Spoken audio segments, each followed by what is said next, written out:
Blaze Rwanda. Alo, Alo, wiriwe mama. muraho neza? Muraho. Amakuru. Amakuru ni meza. Mm. Nje narimerereye hano Kabuga. Hari umuntu ari nanjye. Aya ndi Nyamasheke. Inyamasheke.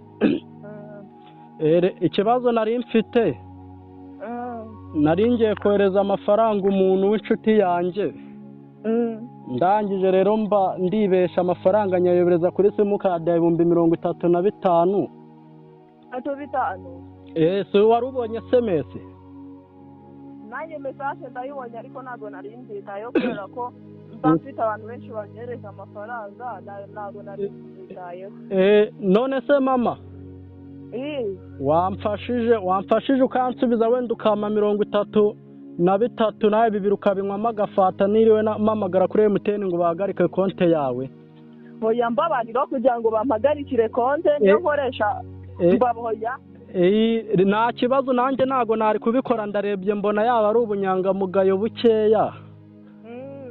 Rero ubwo ngubwo reka nkubwire ukuntu bayohereza byihuse.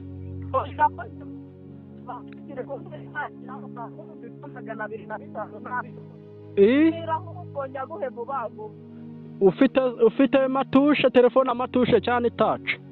Oya ni smartphone. Reka nkubwire ukuntu ukanda uyanyoherereze. Yego nta kibazo. Ujye ukanda akanyenyeri 142. Yego. Akanyenyeri 8. Akanyenyeri 8. Akanyenyeri 1. Akanyenyeri 1. 15 2. 15 2. 8 3 4. Aro. Yego nabisoje. Wongera ushira akanyenyeri. Yego. 33,000. 33,000. Uhita ushira akanyenyeri. Akanyenyeri. Ngashiraho umubare wawe w'ibanga. Umubare w'ibanga. Wawanditse? Yego.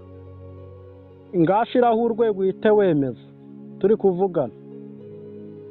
Shiraho urwego nemeze?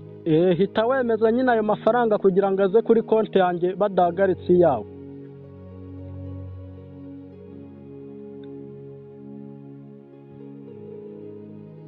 Alo?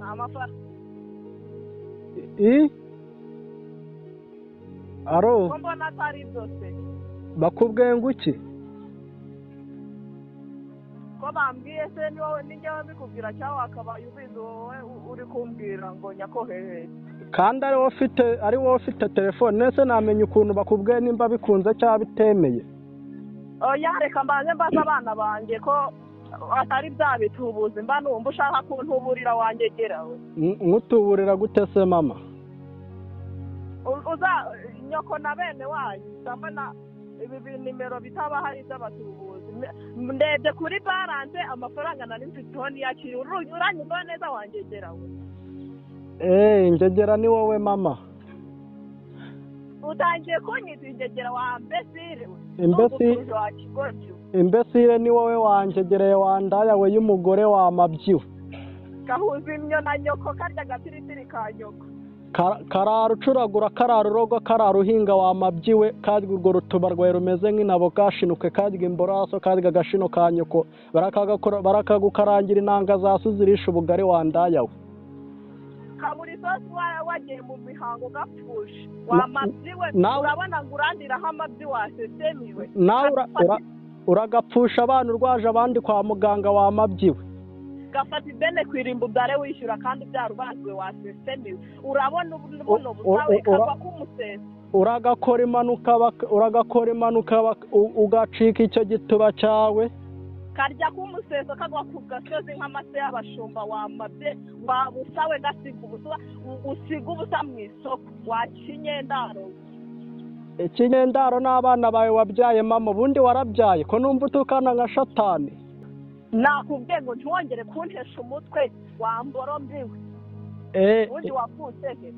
imboro mbi nakubwiye ngo ntiwongere kuntesha umutwe wacinye ndaro nyine wari wumvise ngo mbitsaho amafaranga ndabitsa ndabikuza imboro irabyimba ngo ugiye gufata amafaranga ndakwiyamye twarabamenye mwamabyi ubundi ntiwongere kunyita mama nta nubwo ndi nyoko sindi n'umugore wa so sindi n'umugore wawe wacinye ndaro ariko usanzwe uri indaya indaya ni so indaya ni nyoko ndakwiyamye nyine ahubwo umva nkubwire mukecuru uri n'umukecuru wowe umbwira iki umukecuru uri nyoko ameze imishubi ku nnyo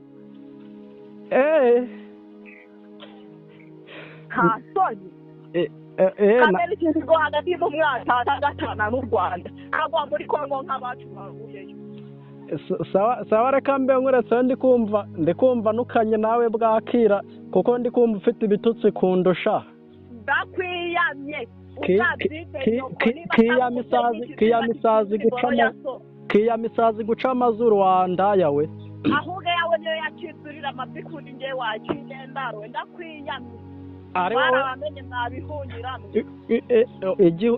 igihunyira n'iso na nyoko shaho n'umuryango w'iwanyu wundi wawugira ahubwo hari abana tuba twaravutse ku mbono nziza wacinye ndaro kajyane wowe uba wabuze icyo ukora ukigurira amabyi ku bantu nabuze icyo nkora se wamabyiwe nimba uyanyimye uzi ko n'abandi bayanyima ewe niko kazi nyine n'izo ngegera nyine twese twafungutse mu mutwe ubundi wajya uza ugakoropa igipangu cy'iwacu tukakwishyura kugira ngo ujye urira amabyi ku bantu okay sana hariho umunsi mwiza mukecuru niba umunsi mwiza na bene wanyu waba unyifurira ushaka kunkura wamuheruwe Blazer Wanda.